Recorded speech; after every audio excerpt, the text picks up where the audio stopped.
할렐루야. 우리 사랑하는 믿음의 가족들을 하나님께서 언제나 눈동자와 같이 지켜주시기를 축복합니다. 홍광 전도 잔치가 진행되는 중에 예수 그리스도를 우리가 믿어야 하는 이유, 예수 그리스도를 전해야 하는 이유에 대해서 조금 더 이렇게 말씀들을 통해서 살펴보고 있는데요. 우리가 예수 그리스도를 믿는 이유는 단지 종교적인 구원만을 위해서 믿고 있는 것은 아닙니다.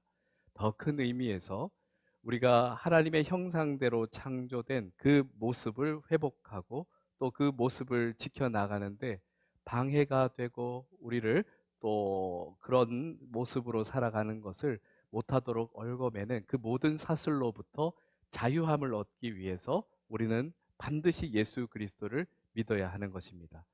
말하자면 예수 그리스도를 믿는다는 것이 단지 죽어서 천국 가기 위해서만 믿고 있는 것이 아니라 우리가 이 땅에서부터 예수 그리스도를 믿는 그 순간에서부터 인간으로서 하나님께서 창조한 인간으로서 인간답게 살기 위해서 예수 그리스도를 믿는 것입니다.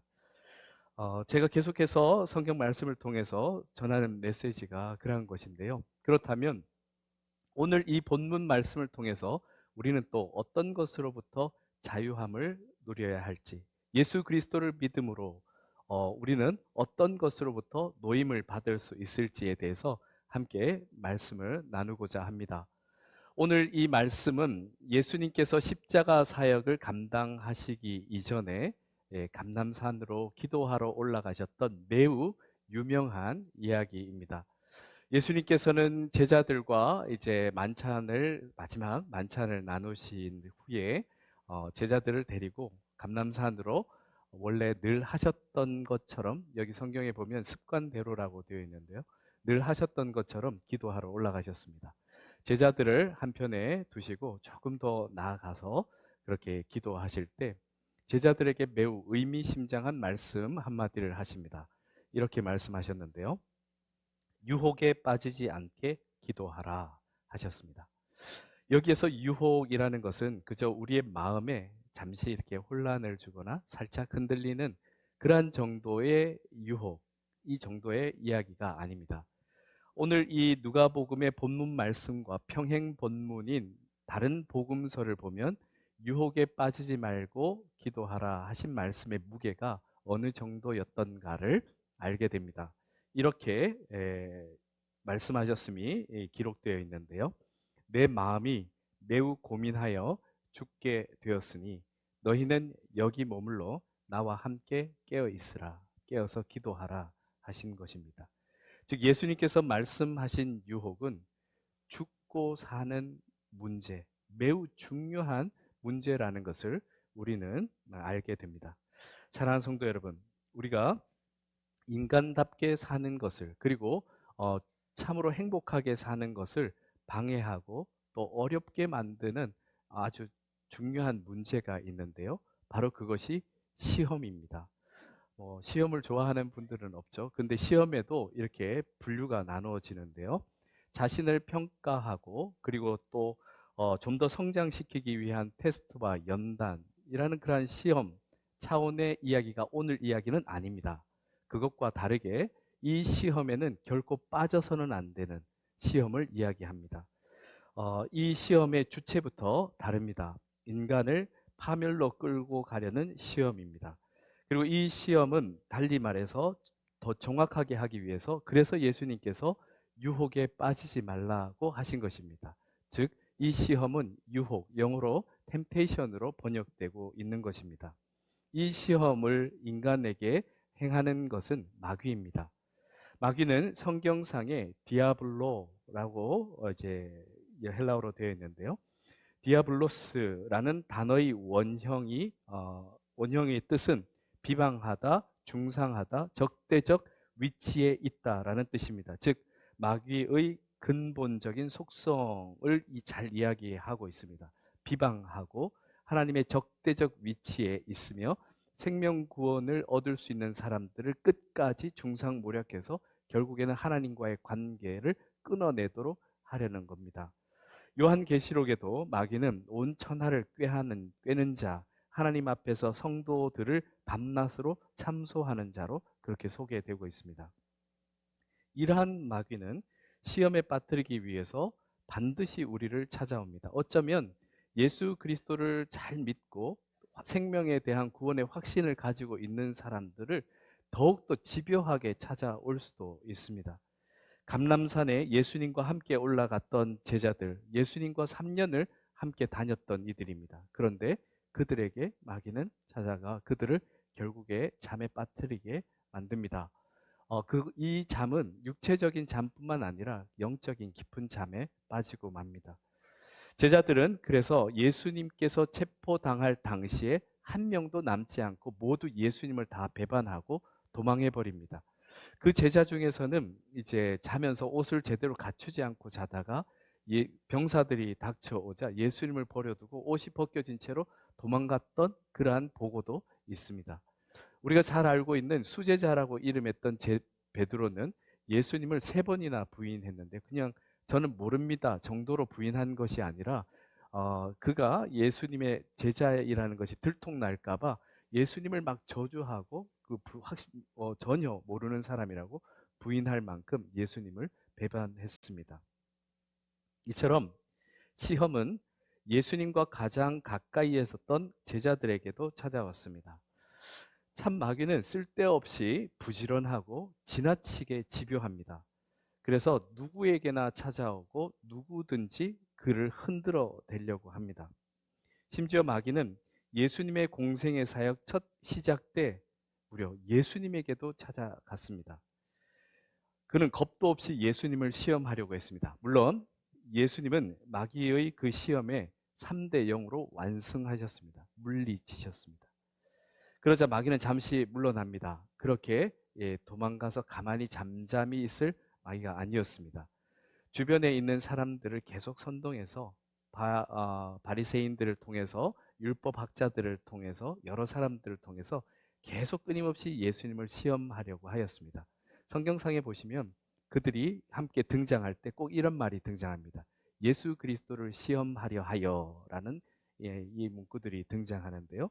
그렇게 예수님을 막 흔들어 대려고 했습니다. 그런데 어림도 없었습니다. 오히려 그들이 위선자라는 사실만 자꾸 드러나고 그들이 죄인이라는 사실만 드러나게 되었습니다. 일이 이쯤 되자 포기할 만도 한데 포기하지 않은 마귀는 결국에 예수님의 가장 가까운 측근인 제자들을 건드리기 시작합니다. 그래서 결국 오늘 이 성경상에 나오는 사건에서 예수님의 제자들이 다 도망가고 했던 사건이 있죠. 그 이전에 또 한 명을 치명적으로 건드렸는데 그가 결국에는 마귀에게 홀라당 넘어가 버리고 맙니다. 그가 가룟 유다인데 그가 예수 그리스도를 돈을 받고 팔아버립니다. 그 외에도 많은 제자들이 참 부끄러운 모습으로 예수님을 배반하며 예수님을 떠나버렸던 마귀의 유혹에 빠져서 흔들려 버렸던 일들이 성경상에 기록되어 있습니다. 이처럼 마귀는 대상을 가리지 않습니다. 오히려 더 예수 그리스도를 잘 믿는 자를 집요하게 공격합니다. 그래서 이 마귀는 그 누구도 마귀의 시험을 그 누구도 피할 수 없습니다. 나는 뭐 상관없지 이럴 수 있는 사람이 아무도 없다는 겁니다. 제 부끄러운 이야기를 예로 말씀드리면 저는 요즘도 심장약을 먹고 있습니다. 지금도 이제 심장을 검사하기 위해서 기계를 차고 있는데요. 다시는 쓰러지면 안 되겠다 하는 각오로 이제 제 컨디션을 좀 조절하려고 노력합니다만은 지금 이제 코로나가 끝나고 사역들이 많아지기도 하고 또 사역에 대한 욕심도 있어서 자꾸 이렇게 열심히 하려다 보니 여전히 그 야전 침대는 제 방에 있지만 야전 침대에 누울 시간조차 없이 식사를 거르기도 하고 바쁠 때는 컵라면으로 대충 때우기도 하면서 그렇게 사역을 하고 있습니다. 그래도 이 홍강 공동체와 함께 하는 것에 대한 열정과 사랑으로 막 열심히 하려고 몸부림을 치고 있는데요. 그런데 가끔 이런 이야기가 들려올 때 저도 한 번씩 이제 마음에 힘듦이 들기도 합니다. 여러 앞에 서 있다 보니 여러 가지 평가들을 자꾸 하겠죠. 그런 평가들 중에서 가장 약한 것 하나 정도 이야기하자면 제가 부목사님들을 운전을 시킨다는 겁니다. 이게 도대체 무슨 말인가? 저는 개인적으로 부목사님들에게 운전을 부탁해 본 적이 없습니다. 뭐 제가 골프 치러 갈 때 부목사님을 운전을 시켰으면 모르겠습니다. 저는 골프제를 평생에 잡아본 적이 한 번도 없습니다. 혹시라도 지금 졸다가 일어나신 분이 부목사님 골프 치러 가는데 운전시켰대 이렇게 기억하시면 안 됩니다. 그렇게 한 적이 한 번도 없습니다. 그런데 부목사님을 운전시킨다 하는 이야기가 왜 나올까? 제가 이제 부목사님과 교구 신방을 갈 때 제가 누구랑 가야겠습니까? 교구 목사님이랑 갑니다. 그러면 운전을 누가 하겠습니까? 제가 운전해서 교구 목사님 모시고 가서 제가 설교하고 또 사역이 있을 때 누구랑 갑니까? 사역 담당 목사님이랑 갑니다. 그럼 누가 운전을 합니까? 제가 운전을 해서 가서 사역 담당 목사님이 뒤에 있을 때 저를 앞에 가서 하고 다시 운전해서 와야 되는 뭐 그런 건가 싶기도 한데요. 아마 제가 이제 그렇게 차를 타고 나가는 모습을 보면서 그런 얘기들을 하시는 것 같은데 그래서 아마 고민했습니다. 이렇게 차를 타러 나갈 때마다 저 신방 갑니다 이렇게 외치고 차를 타야 될까? 아니면 어떤 사역하러 갑니다 막 이렇게 외치고 타야 될까? 그런 생각도 하는데요. 지금 이렇게 웃으면서 얘기합니다만은 그런 이야기를 들을 때 저도 마음에 막 상처가 됩니다. 제 몸을 이렇게 건강을 막 갉아먹으면서까지 사역을 하려고 애쓰고 있는데 그 마음을 조금이라도 이해해 주면 어떨까 하는 생각이죠. 제가 홍광교회에 와서 우리 홍광교회 성도님들을 다 제 가족으로 받아들입니다. 이유는 홍광교회 교인이어서 그렇습니다. 뭐 잘나서 못나서 또 어떤 이야기를 해서 그런 거 아무 상관없습니다. 저는 어떤 얘기를 해도 상관없이 그저 있는 모습 그대로 그냥 제 가족이라 생각하고 받아들입니다. 제가 바라는 것은 뭐 위임 목사니까 막 이렇게 막 엎드려 섬겨 주십시오 이런 거 요만큼도 바라지 않습니다. 대접받는 거 그런 거 마음에 꿈도 꾸지 않습니다. 그저 가족으로 받아주시고 목회자로 그저 존중해 주셨으면 하는 마음과 기대를 가지고 있는데 이런 이야기들을 뭐 계속 반복해서 억울한 이야기들, 답답한 이야기들을 듣게 되면 참, 이렇게 노력하고 있는 것이 아무 소용이 없나? 이런 실망감도 찾아오고 그리고 계속해서 제가 이 사랑의 공동체라 그리고 사랑의 가족이라 이야기하는데 그저 나를 이제 고용한 정도로 생각하고 그렇게 하는 종교 집단으로 계속 머물러 있고자 하는가 하는 굉장한 실망감에 마음이 참 낙심 가운데 나는 참 행복하지 않은 목회자인가 이런 고민에까지 빠지게 됩니다. 그렇게 되면 공동체를 사랑하는 마음에 막 상처가 납니다. 오늘 이 말씀을 나누면서 제가 이런 부끄러운 이야기를 드리는 것은 누군가 저를 힘들게 합니다라는 걸 이야기 드리고 싶어서가 아닙니다.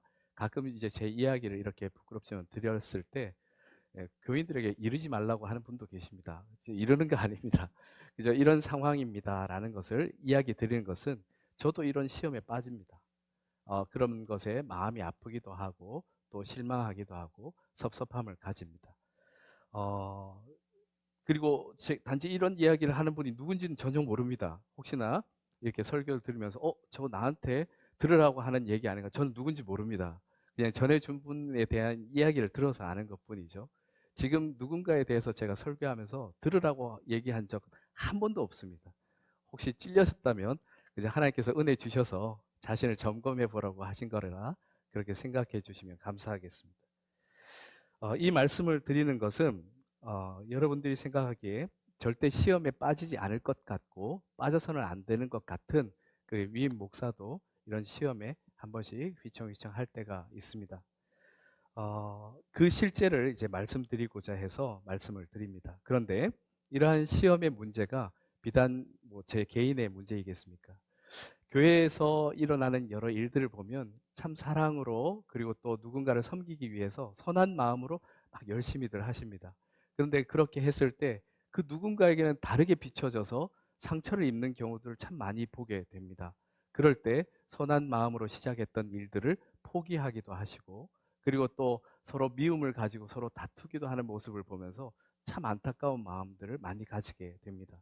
결국에는 이 마귀의 시험에 우리가 다들 한 번씩 그렇게 살짝 걸려 넘어지기도 하고 이런 것이죠. 그렇다면 이러한 시험을 이기기 위한 방법은 도대체 없는 것일까? 우리는 예수님의 말씀에 다시 한번 귀 기울여 보아야겠습니다. 예수님의 말씀처럼 깨어서 기도하라 말씀하셨을 때 우리는 깨어서 기도해야 합니다. 그런데 여기에 기도 안 하시는 분이 계십니까?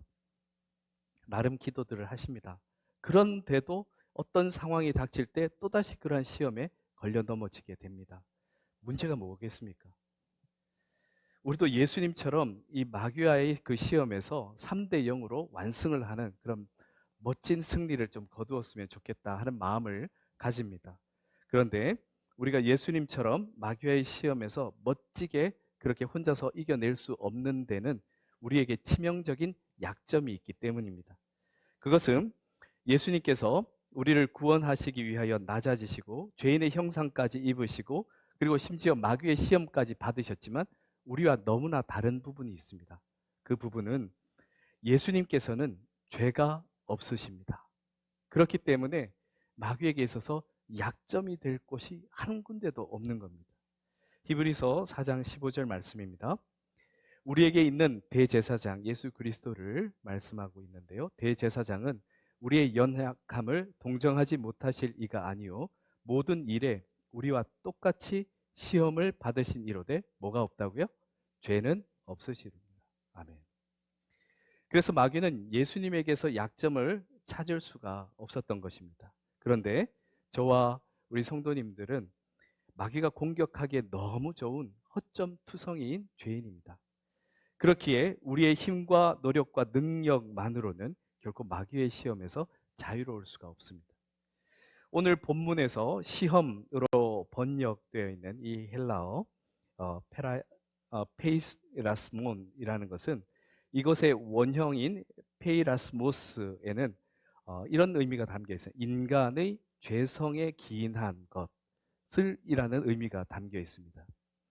즉 우리가 스스로 가지고 있는 그 열심만으로 이 시험을 이겨낼 수 없다는 겁니다. 마귀는 이미 하나님을 배신한 인간 첫 사람 아담과 하와를 에덴 동산에서부터 유혹하여 이겨냈던 그러한 경험치가 상당히 있습니다. 그래서 그저 우리의 힘과 능력만으로 우리의 도덕성과 어떤 종교성 혹은 뭐 성경적인 지식, 신학적인 지식 이런 것만으로 마귀와 싸워서 이겨낼 수 없다는 겁니다. 그 싸움은 이미 애초부터 진 싸움입니다. 사랑하는 성도 여러분, 마귀의 시험은 보다 특별한 것으로 준비되어야 이길 수 있습니다. 그 특별한 준비는 바로 죄가 없으시지만 죄인인 우리를 위하여 우리를 대신하여 죽으신 예수 그리스도 그 보혈을 의지하는 겁니다. 예수 그리스도를 확실히 믿는 것입니다. 마귀의 그 어떤 시험으로부터도 이겨내기 위해서는 예수 그리스도의 보혈의 죄 씻음 아니고는 방법이 없습니다. 우리가 성경 구절을 몇 개 알고 있다고 해서 마귀의 시험을 이겨낼 수 있을까요? 성경 구절은 이단도 인용합니다. 심지어 예수님을 시험하려고 했던 마귀도 성경 구절은 인용했습니다. 우리가 각각 받고 있는 목사라는 직분이 또 장로, 안수집사, 권사, 서리집사라는 그런 직분이 우리를 시험으로부터 보호해 줄 수 있는 방패가 될까요? 아닙니다.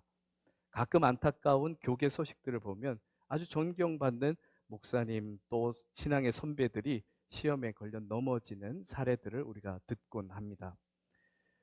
그러면 신앙의 몇 대라는 그 몇 대의 그 신앙의 가문이 그것을 지켜낼 수 있을까요? 그것도 도움은 되겠지만 그것만으로는 안 됩니다. 신앙 생활을 오래 했던 연수와 봉사의 시간, 그러한 것들이 마귀의 시험으로부터 여러분을 지켜낼 수 있을까요? 그것도 아닙니다. 우리는 신앙 생활에 있어서의 이 전체적인 패러다임을 새롭게 잘 했으면 좋겠습니다. 모든 신앙 생활의 그 중심에 예수 그리스도가 없으면 아무런 소용이 없습니다. 말씀의 권능을 가지고도 우리는 아무것도 할 수 없으며 하나님께서 맡겨주신 귀한 직분으로도 아무런 생명도 살려낼 수 없을 수도 있습니다. 그래서 사도 바울은 이렇게 믿음의 형제 자매들을 강권합니다. 함께 읽어보겠습니다. 오직 주 예수 그리스도로 옷 입고 정욕을 위하여 육신의 일을 도모하지 말라. 아멘. 예수 그리스도로 옷 입으라는 겁니다. 예수 그리스도의 그 보혈로 우리가 옷 입고 그리고 또 그 모든 삶 속에서 살아가지 않을 때 우리가 감당해낼 수 없는 것입니다. 사도 요한은 더욱 구체적으로 시험을 이기고 우리가 얻게 될 영광까지 그렇게 전해주고 있는데요. 역시 한번 같이 한번 읽어보겠습니다.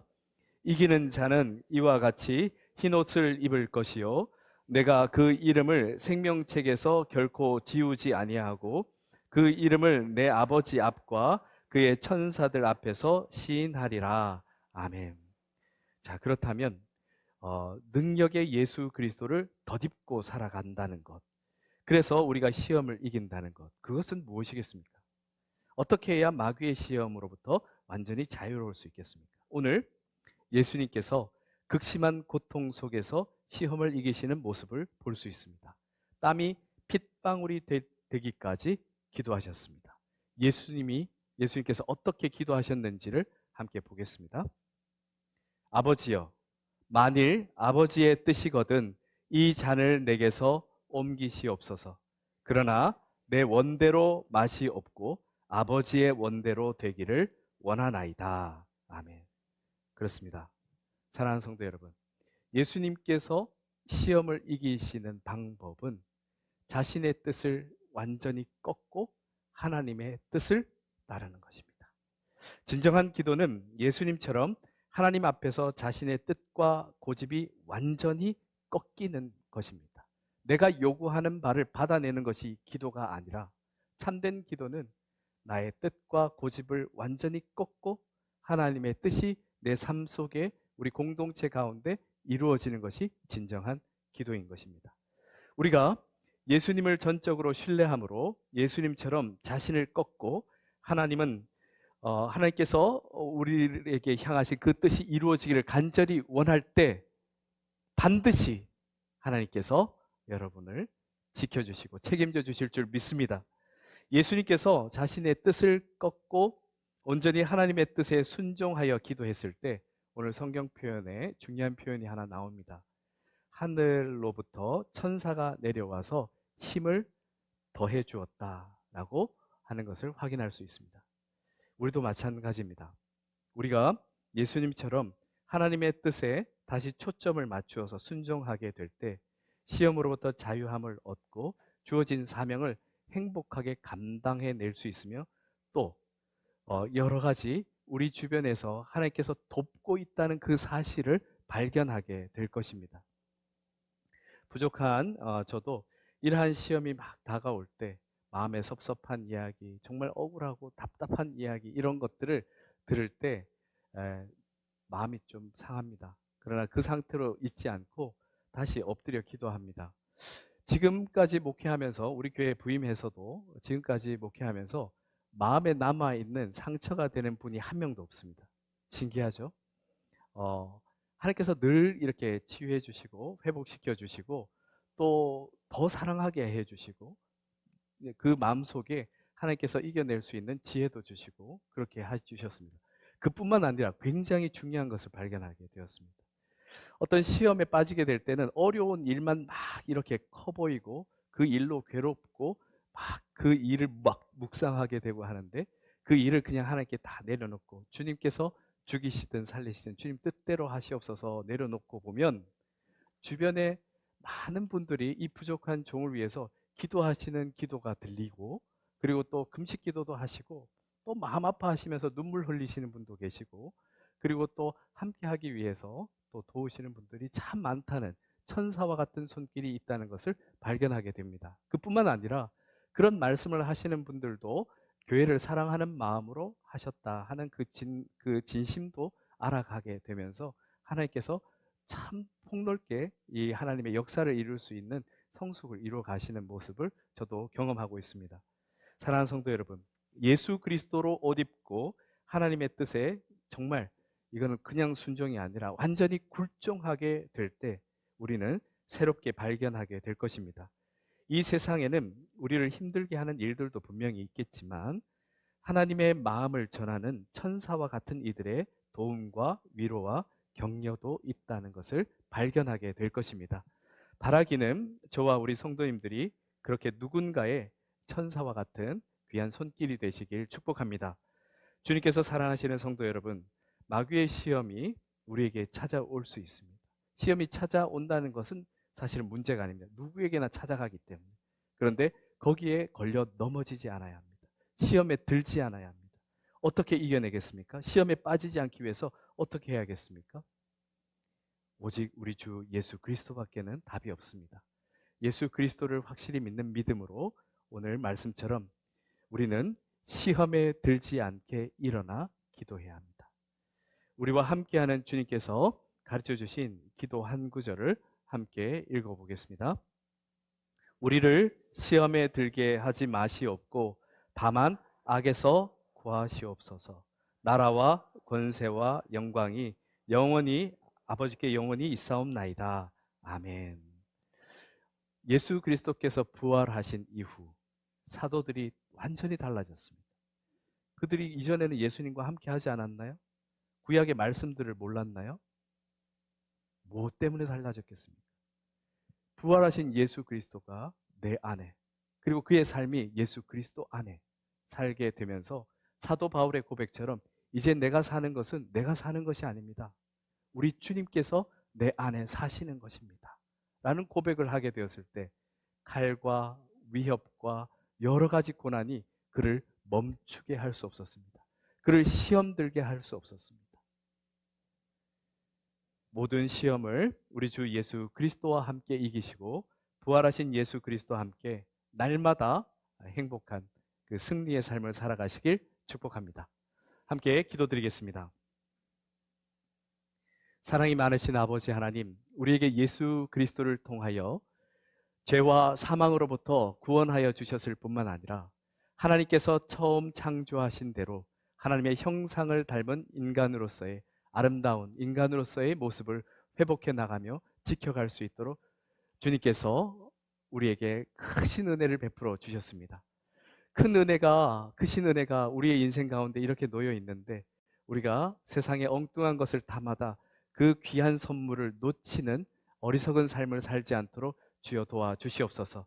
모든 시험으로부터 예수 그리스도를 통하여 이겨내게 하시고 누군가의 천사의 손길이 또 축복과 생명을 살리는 구원의 통로가 되게 하옵소서. 우리 주 예수 그리스도의 이름으로 기도드립니다. 아멘.